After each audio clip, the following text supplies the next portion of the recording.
इस शो के full episodes देखने के लिए ZEE5 ऐप डाउनलोड करें।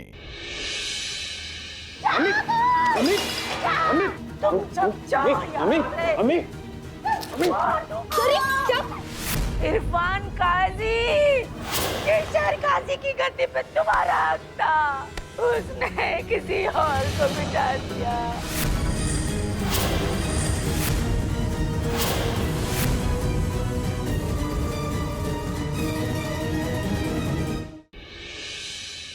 तुम कबीर को शहर काजी की कुर्सी से हटाना चाहते हो और हम हमारी बहन के साथ हुई ज्यादती का बदला लेना चाहते हैं। इसलिए हम दोनों का मकसद एक ही है, हाथ मिलाते हैं और अपने मकसद को कामयाब करते हैं। तूफान तो आज शहर काजी के घर पर आएगा और ऐसा तूफान की शाबाज मियां के ख्वाबों को हिला कर रख देगा। हमें कोई काजी की गद्दी नहीं चाहिए। आपने तो हमसे हमेशा कहा कि आपकी शरिया बोर्ड में कोई दिलचस्पी नहीं है। हम शहर काजी नहीं बनना चाहते। हमने तो ये सब इसलिए किया क्योंकि इन्होंने हमसे कहा। किसने?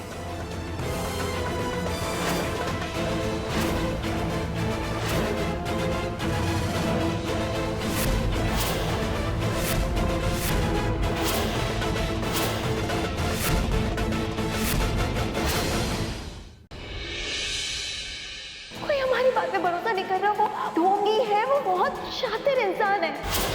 बस जीनत बस, ठीक है। हम अम्मान की कसम खा के कहते कि हम झूठ नहीं बोल रहे। मैं ये बात कहते हुए बड़ा अफसोस हो रहा है। इनका दिमाग की तवज्जो थोड़ा हिल गया है।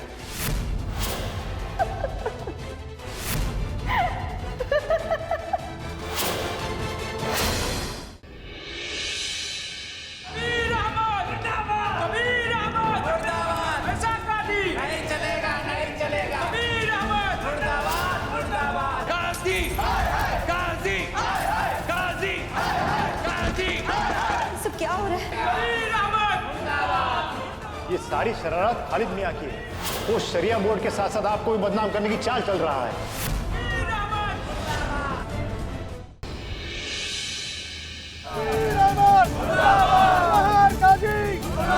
आप सबको एक झूठ बताया गया है और वो झूठ इस इंसान ने कहा है, क्योंकि ये इंसान चाहता है कि आज आप सब हमारे खिलाफ खड़े रहे। काजी साहब, यहाँ लोगों को फंसाने की कोशिश मत कीजिए।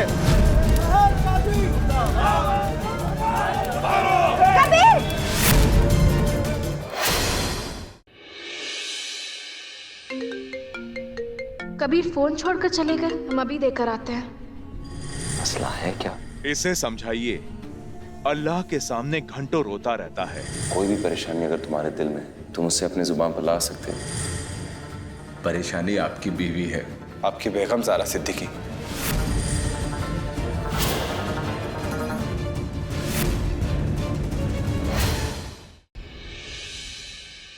जब से ज़ारा बीवी ने 3 तलाक पे बोला है, तब से इन औरतों का दिमाग एकदम खराब हो गया है।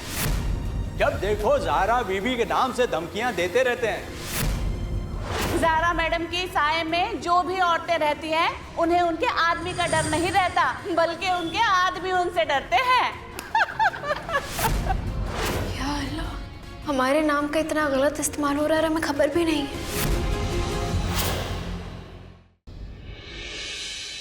हमें एक बात बताइए, अगर आप सब अपने शौहर के साथ इतनी खुश हैं, उनसे इतनी मोहब्बत करते हैं, बुजुर्ग शख्स से अपने हालात के बारे में झूठ क्यों बोला? कौन बुजुर्ग शख्स?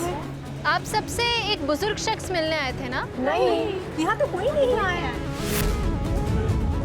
आप सब पूरे यकीन से कह सकते हैं आपसे कोई मिलने नहीं आया, एक बुजुर्ग शख्स? हाँ, यहाँ कोई नहीं है।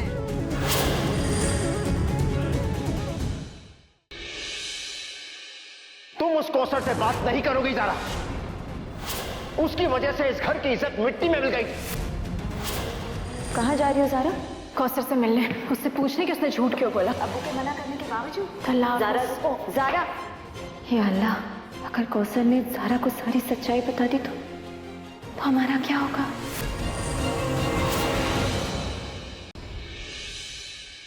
पता चला किसने ये खबर मीडिया को दी है? हाँ हाँ, हमें पता चला।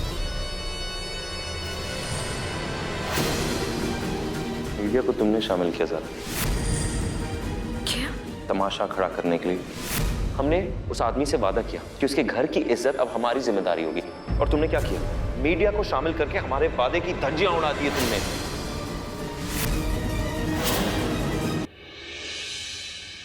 ये मसला तो उलझता ही जा रहा है, जितनी जल्दी खत्म हो जाए उतना ही बेहतर है, वरना हमारा वो राज खुल जाएगा जो अब तक हमारे और कौसर के सीने में दफन है।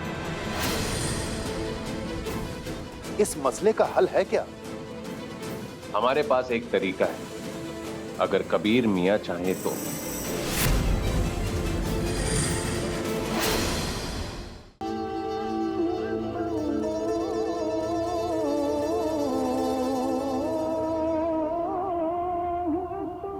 नमाज के बाद मिलेंगे।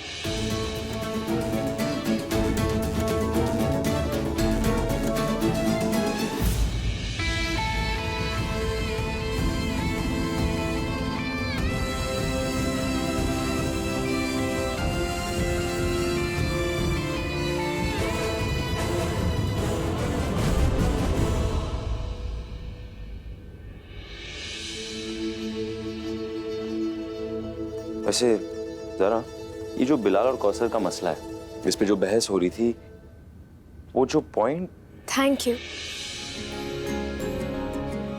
हाँ शुक्रिया, मगर तुमने कहा था ना, दिमाग की नहीं दिल की सुनो। हमारा दिमाग कह रहा था कि कौसर बीबी गलत है, लेकिन हमारा दिल गवाही दे रहा था कि अगर सचमुच कौसर बीबी का अजीज से कुछ नाजायज रिश्ता होता तो वो शरिया बोर्ड में आकर खुला मांगती और अजीज से शादी करके खुश रहती, लेकिन उन्होंने ऐसा नहीं किया। इसका ये मतलब है कि वो सचमुच मजबूर थी। बहुत खूब सारा, तुम्हारी वजह से मुमकिन हो पाया। हाँ मगर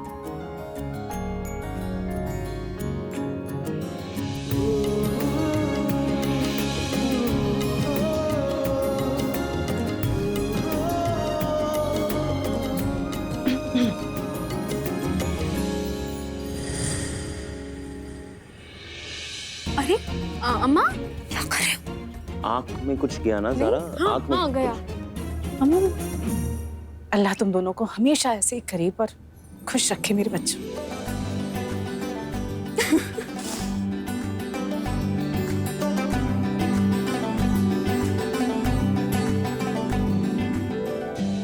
आंख में कुछ गया था शायद।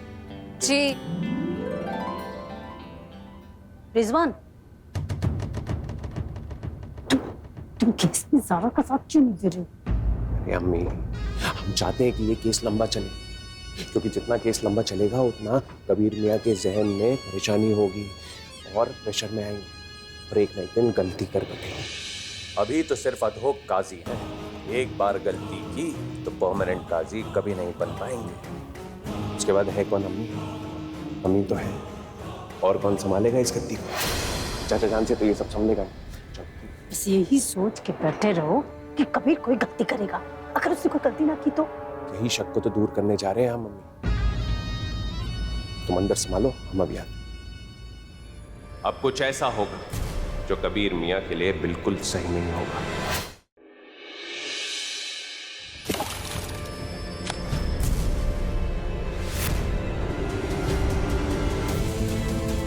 ये पत्थर किसने फेंका है? मारो पत्थर उसको।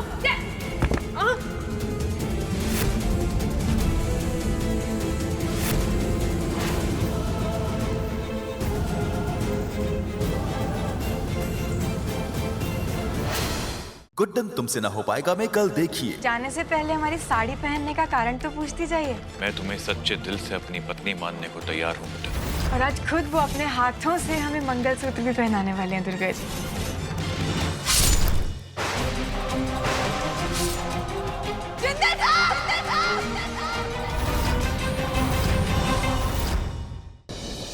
क्या घुंघरू की मौत के बाद संभल जाएगा अग्रवाल परिवार, या अंदेशा है ये किसी नए तूफान के आने का? साहिल, कोई मिसेस हस्ताना नाम की औरत है, उन्होंने सारा बैंक का लोन चुकाने के बाद सारी संपत्ति पर अधिकार पा लिया है। आप ही की वजह से हुआ है।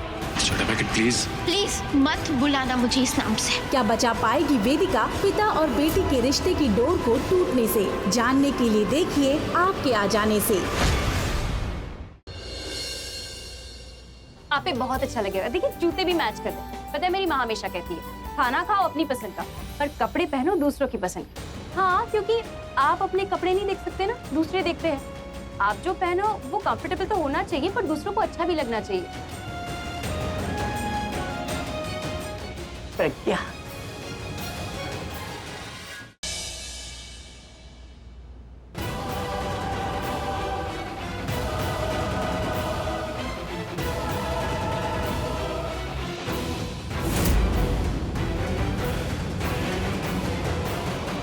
पंडित जी आएंगे और फिर मेरी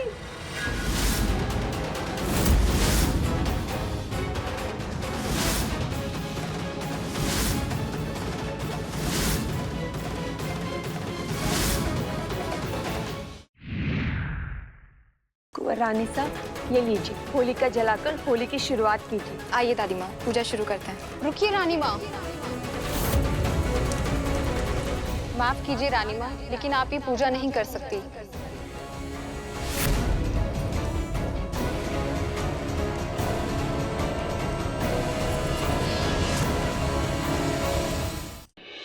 तब वेदांत को भी ये बात समझनी होगी कि जिस परिवार को वो अपना कहते हैं उन्हें बस वेदांत की जरूरत है, परवाह नहीं।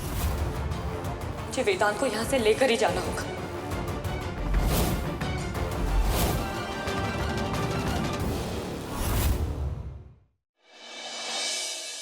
देशमुख परिवार की एक गाड़ी से किसी का एक्सीडेंट हुआ था, जिसका इल्जाम उस गाड़ी के ड्राइवर ने अपने सर ले लिया। मैं पता लगा कर ही रहूंगा कि उस एक्सीडेंट का असल जिम्मेदार आदमी कौन है। केशव के एक्सीडेंट में जिस इंसान की मौत हुई थी उसकी मैं फोटो डाउनलोड कर रहा हूँ। अगर मल्हार को कार एक्सीडेंट की सच्चाई पता चल गई तो सब खत्म हो जाएगा।